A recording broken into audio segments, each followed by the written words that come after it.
Grabe mga kaborbot. Eto nga yung pagpapatuloy mga kaborbot ng pagdayo ni Kuya Justin nyo. Uy, kaya Justin. Kanyari. Sakit na ipit oh. At dito mga kaborbot ay aalamin natin kung ano ba yung buong pangyayari.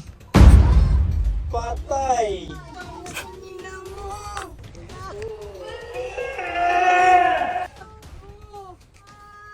So what's up mga kaborbot? Eto nga yung pagpapatuloy o yung part 2 na na-upload natin tungkol kay Kuya Justin nyo. So sa hindi pa nga nakakapanood mga kaborbot, mas magandang panoorin nyo muna yung una. Shout kay MJ. Let's go.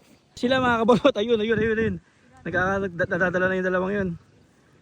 Ayun mga kaborbot oh. Dito nga mga kaborbot ay iti-test flight na natin yung pangalawang saranggola ni Kuya Justin. At dahil nga sa miscommunication mga kaborbot ay bigla na lang naihagis nila yung saranggola. Let's go mga kaborbot. Grabe. Oy. Grabing kalakas.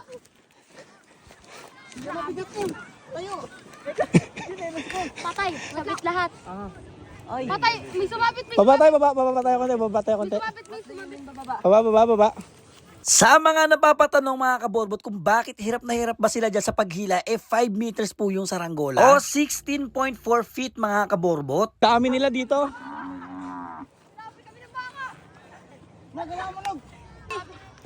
Ba't kasi hinila nyo agad si Paredy yung dalawa? Nagis ko na lang ginanong. Buti maano ang ano nito, reflex. Malakas ang hangin. Ginanong ko, tinaas ko na lang. Dapat kami ba ako?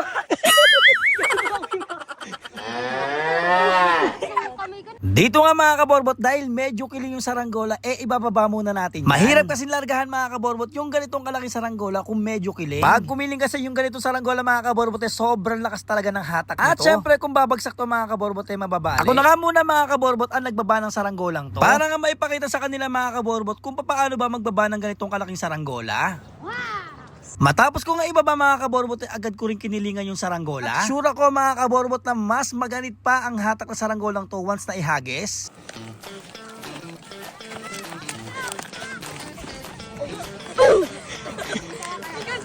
Hindi kaya kaya. Alam mo na, namanok ko. Dami din sabihin.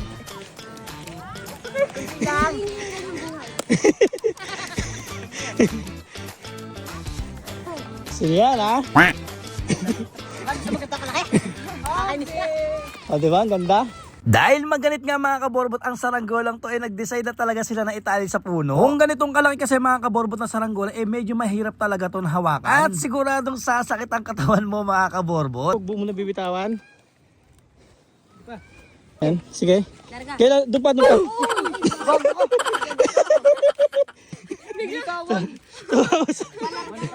Larga? Grabe no.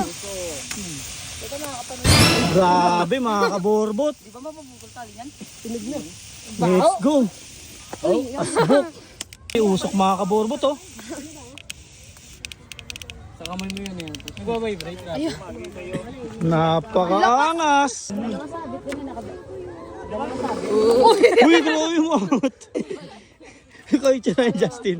Kanyari. Sakit na ipit oh. Aray ko. Grabe mga kaborbot. Alaki mga kaborbot.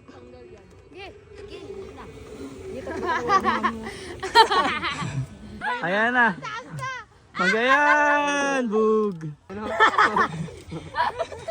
At nung kinahaponan nga mga kaborbot, nag-decide na rin sila na ibaba yung saranggola. Ay sa laki nga ng saranggola mga kaborbot, medyo mahirap-hirap tong ibaba. BBI pa rin kasi mga kaborbot sila kaya Justin nyo pa uwi. Kaya kailangan na rin nilang ibaba to mga kaborbot, itong kanilang saranggola. At syempre, ang susubok na magbaba ng saranggola mga kaborbot, walang iba kundi si Kuya Justin nyo. Dahil sa kanya nga itong saranggola mga kaborbot, ay kailangan niya masanay kung paano niya ibababa itong malaki niyang saranggola. At sa kabila nga mga kaborbot na maghapong kasiyahan, meron tayong hindi inaasahang pangyayari. Oh, bitaw, Jazz. Patay!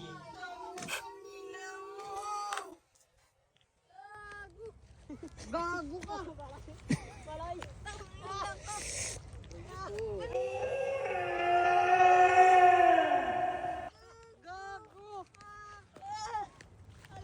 Lala! Success ng uni! Try mo.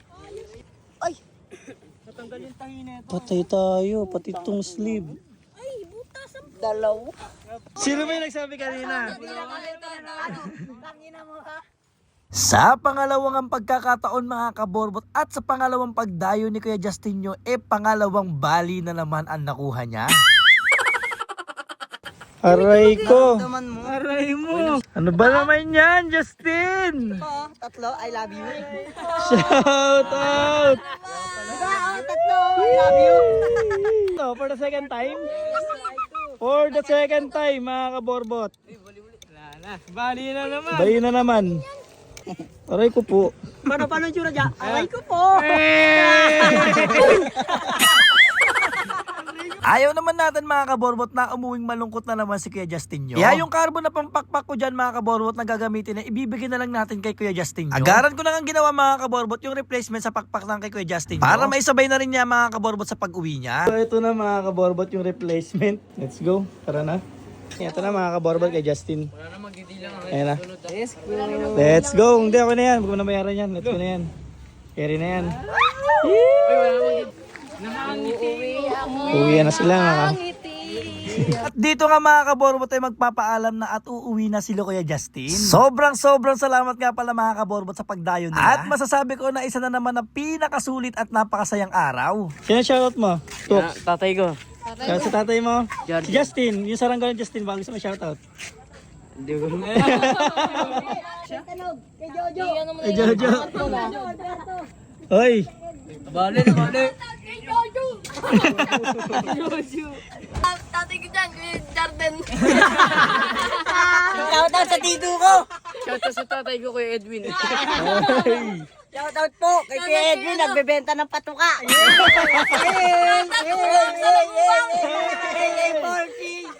Edwin Panot. Emotional damage. Shoutout yan o. Kay Jano Alberto. Yun lang. Sino? Ikaw? Shoutout po sa papa ko dyan, si Junmar. Junmar. Uy, shoutout sila Julian, Dwayne, Jacob, Timbas. Shoutout ka pala sa Soko, mandito pa ako. Oy, let's go. Hey, Kuya Joy Lord. Yari ka kay Father. Shoutout sa lahat. Oy, shoutout sa ate. Hey, Justin, ang pinakuli. Let's go. Wala, okay na. Masaya na tayo. Hey, let's go. At hanggang dito na nga lang mga kaborbot ang aming video at maraming salamat po mga kaborbot sa panonood nyo. Kung nagugustuhan mo nga mga kaborbot yung mga ganitong klaseng content, ano pa ang ginagawa mo? Let's go! Maraming salamat pala mga kaborbot sa mga dumayo sa atin ngayong araw. At sobrang saya talaga mga kaborbot. So sa may hilig magsaranggola dyan mga kaborbot at sa mga kabataan natin, ganun din mga kaborbot sa mga may pusong kabataan. Kita-kits ulit sa aming next vlog. Let's go! Salamat.